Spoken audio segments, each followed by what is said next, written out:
विटा पोलीस ठाणे हद्दीतील गुन्हेगार सुशांत उर्फ हरी दिनकर वायदंडे यास MPDA कायद्याअंतर्गत स्थानबद्ध। विटा पोलीस ठाणे हद्दीतील गुन्हेगार सुशांत उर्फ हरी दिनकर वायदंडे वय 24 वर्ष, राहणार आळसण, तालुका खानापूर, जिल्हा सांगली यास माननीय अशोक काकडे जिल्हा दंडाधिकारी तथा जिल्हाधिकारी सांगली यांनी 1 वर्ष कालावधीकरिता स्थानबद्ध आदेश पारित केला आहे।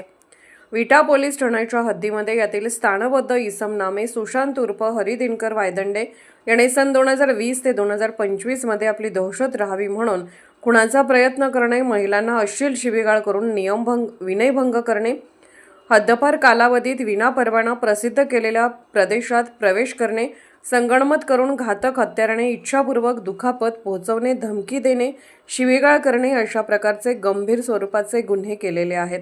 नमूद यांचे विरुद्ध प्रभारी अधिकारी विटा पोलीस ठाणे यांनी स्थानबद्ध प्रस्ताव उपविभागीय पोलीस अधिकारी विटा उपविभाग विटा यांच्या मार्फतीने पोलीस अधीक्षक सांगली यांच्याकडे पाठवला होता।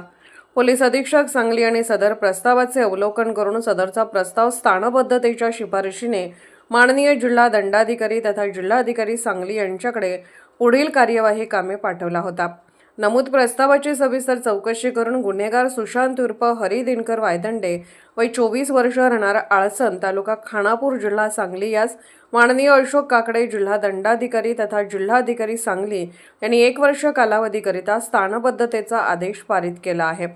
चालू वर्षातील ही दुसरी कारवाई असून यापूर्वी सांगली शहर पोलीस ठाणे हद्दीतील पवन धर्मेंद्र साळुंखे याच्यावर करण्यात आलेली आहे। यापुढे देखील सराईत गुन्हेगारावर MPDA अंतर्गत कारवाई करीत आहोत।